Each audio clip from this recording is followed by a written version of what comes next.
بسم اللہ الرحمن الرحیم۔ عزیز طلباء و طالبات، السلام علیکم۔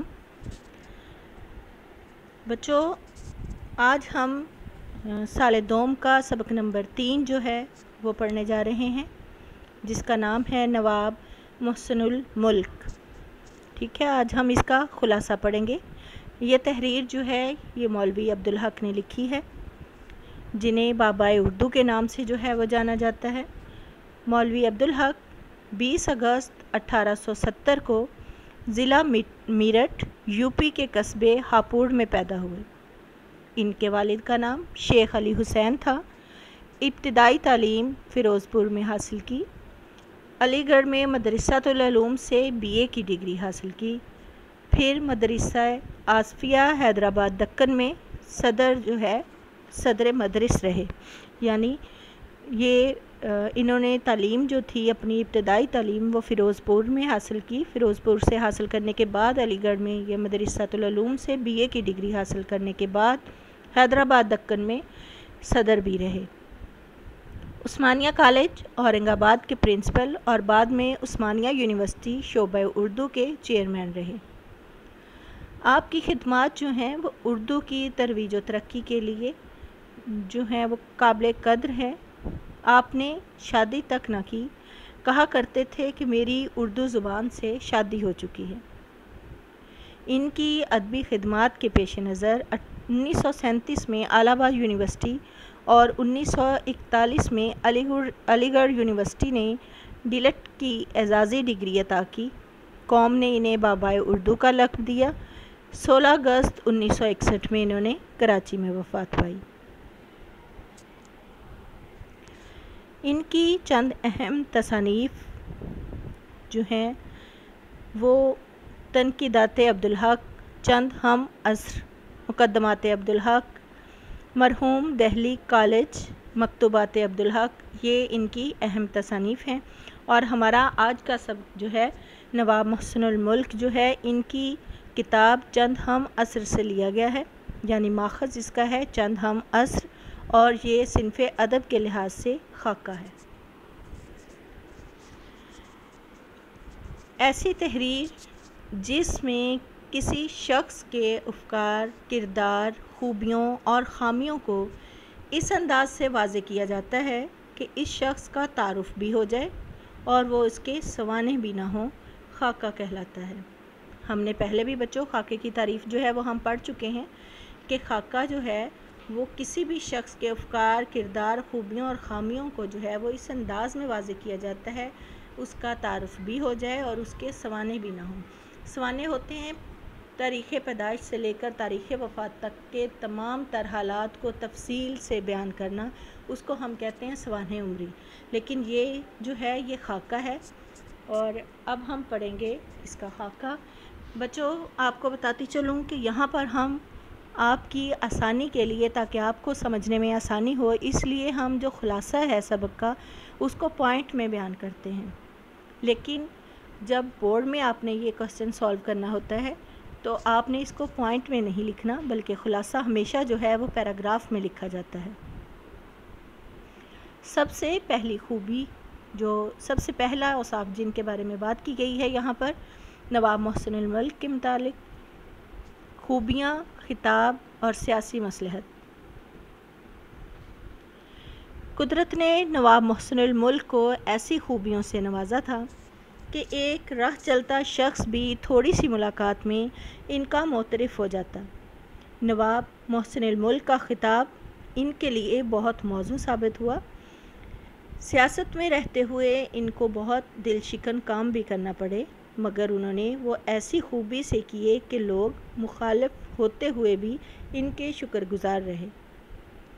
یعنی اللہ تعالیٰ نے مرحوم کو بہت سی خوبیاں عطا کی تھیں، جن میں وجاہت، ذہانت، خوش بیانی، فیاضی جو تھی وہ ان کی ایسی عام اور ممتاز صفات تھیں کہ راہ چلتا بھی چند منٹ کی بات چیت میں معلوم کر لیتا تھا۔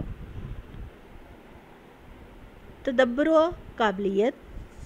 نواب صاحب کی سیاستدانی، تدبر اور انتظامی قابلیت کے جوہر حیدرآباد میں کھلے، جب وہ بڑے بڑے پیچیدہ معاملات کو بھی باتوں ہی باتوں میں سلجھا دیتے تھے۔ اگر وہ ہندوستان کے علاوہ کسی اور ملک کے فارن منسٹر ہوتے تو دنیا میں ضرور نام پیدا کرتے. یعنی وہ جوہر قابل تھے مگر موقع کی طاق میں رہتے تھے. حیدرآباد میں بھی ان کی سیاستدانی جو تھی اور انتظامی قابلیت کے جو جوہر تھے وہ کھل کر سامنے آئے. ان کا ذہن ایسا تھا کہ ان کی طبیعت ایسی حاضر اور ان کے اوسان ایسے بجا اور معاملات پر ایسا عبور تھا کہ بڑے بڑے مشکل معاملات کو باتوں ہی باتوں میں حل کر دیتے تھے. یوں تو انفرادی اور اجتماعی حیثیت سے نواب صاحب مرحوم کے احسانات حیدرآباد پر بے شمار تھے، لیکن ریاست کے نظم و نسق میں چند چیزیں خاص طور پر ان کی یادگار رہیں. کارنامے اور ہر دل عزیزی. مصری نمونے پر ریاست حیدرآباد کا بجٹ بندوبست کا محکمہ ان کی یادگار ہے. آپ عوام الناس میں اس قدر ہر دل عزیز تھے کہ جب آپ حیدرآباد سے رخصت ہونے لگے تو ہزاروں مرد و خواتین کا ایک ہجوم اسٹیشن کے اندر اور باہر لگا ہوا تھا، جن میں امیر، غریب، بیوائیں اور یتیم بھی شامل تھے، جو زار و قطار رو رہے تھے. ہزارہا آدمی کا ٹھٹھ اسٹیشن کے باہر اور اندر جو تھا وہ لگا ہوا تھا. سینکڑوں آدمی تھے، اور وہ کیا چیز تھی جس نے چھوٹے بڑے سب کا دل موہ لیا تھا؟ وہ تھی ان کا اخلاق، ان کی خوش بیانی، ان کی ذہانت اور ان کی فیاضی. مذہب سے لگاؤ اور زبان دانی. سر سید کی رفاقت کی وجہ سے لوگ ان کو بد مذہب اور بد عقیدہ بھی سمجھتے تھے، مگر ان کا اوڑھنا بچھونا مذہب ہی تھا. ان کی ایک ہی تصنیف تھی جو کہ خالصتاً مذہبی تھی.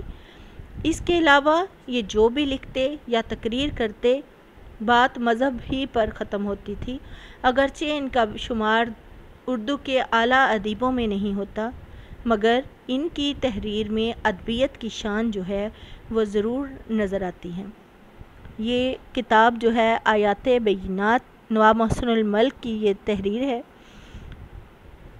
دوسروں سے ان کو کام لینے کا جو تھا وہ بڑا اچھا سلیقہ تھا. جس زمانے میں نواب صاحب پیدا ہوئے اور ہوش سنبھالا تو مسلمانوں میں مذہبی جذبہ جو تھا وہ بہت بڑا ہوا تھا. مسلمان دولت و اقبال اور جاہ و ثروت سب کھو چکے تھے، صرف ایک مذہب رہ گیا تھا. اسی لیے یہ انہیں اور بھی عزیز ہو گیا تھا. انہیں ابتدا میں سے ہی مذہب سے لگاؤ تھا. میلاد پڑھتے تھے، واعظ کہتے تھے. ان کی ایک ہی تصنیف ہے جو خالص مذہبی ہے، جس کی تصویر آپ کے سامنے ہے یہاں پر. تقریر کرتے تھے تو تقریر کے وقت جیسے منہ سے پھول جھڑتے تھے. آواز میں شیرینی اور دلکشی نمایاں تھی. فن تقریر و ظرافت. فن تقریر پر ایسا عبور تھا کہ ان کی تقریر سے متاثر ہو کر مخالفین بھی ہم نوا بن جاتے تھے، اور بڑے بڑے جلسوں میں جب جلسے درہم برہم ہونے کا اندیشہ پیدا ہوتا تو نواب صاحب کی خوش بیانی اور ہنسی مزاح جو ہے وہ جادو کا کام کرتی تھی، اور لوگوں کے چہرے حشاش بشاش نظر آنے لگتے تھے. کام لینے کا سلیقہ اور مردم شناسی. آدمی کو پہچاننے میں انہیں خاص ملکہ حاصل تھا. تھوڑی سی ملاقات میں ہی اور بات چیت میں ہی آدمی کو پوری طرح جو تھا وہ بھانپ لیتے تھے. ان کے ملنے والے اچھے اور برے ہر طرح کے تھے، مگر نواب صاحب ایسے محبت بھرے انداز میں ان سے کام کہتے کہ وہ ان کا کام وقت پر مکمل کرنے کے لیے اپنی جان تک لڑا دیتے تھے. مطالعے کا شوق. سر سید کی جانشینی. آپ کو مطالعے کا بہت شوق تھا. انگریزی کی ایسی کتابیں جو ان کے مذاق کی ہوتی ان کا ترجمہ کروا کر پڑھتے، ان پر بحث کرتے. سر سید کی وفات کے بعد آپ نے ان کا کام اتنی خوش اسلوبی سے سنبھالا کہ گویا یہ آپ ہی کا کام تھا. آپ کے بعد کوئی آپ کی یادگار بنائے یا نہ بنائے، آپ کا کام ہی آپ کی یادگار ہے۔ جی بچوں، یہ تھا ہمارے آج کے سبق نواب محسن الملک کا خلاصہ، جس میں ہم نے پڑھا کہ ان کی شخصیت جو تھی وہ کس قدر خوبیوں کی حامل تھی، ان میں وجاہت، ذہانت، خوش بیانی اور فیاضی جو تھی وہ کس قدر تھی، کون کون سی ان میں عام اور ممتاز صفات تھیں جو کہ ہم نے پڑھی ہیں ابھی۔ امید کرتی ہوں آپ کو اس بات کی سمجھ بھی آئی ہوگی۔ تو بیٹا آج تک کے لیے اتنا ہی، انشاءاللہ کل ہم اس کی مشقی سوالات اور اس کی باقی کی مشق جو ہے اس کے ساتھ آپ کے ساتھ حاضر ہوں گے۔ تب تک کے لیے اپنا بہت خیال رکھیے گا اور دعا میں ہمیشہ یاد رکھیے گا۔ اللہ حافظ۔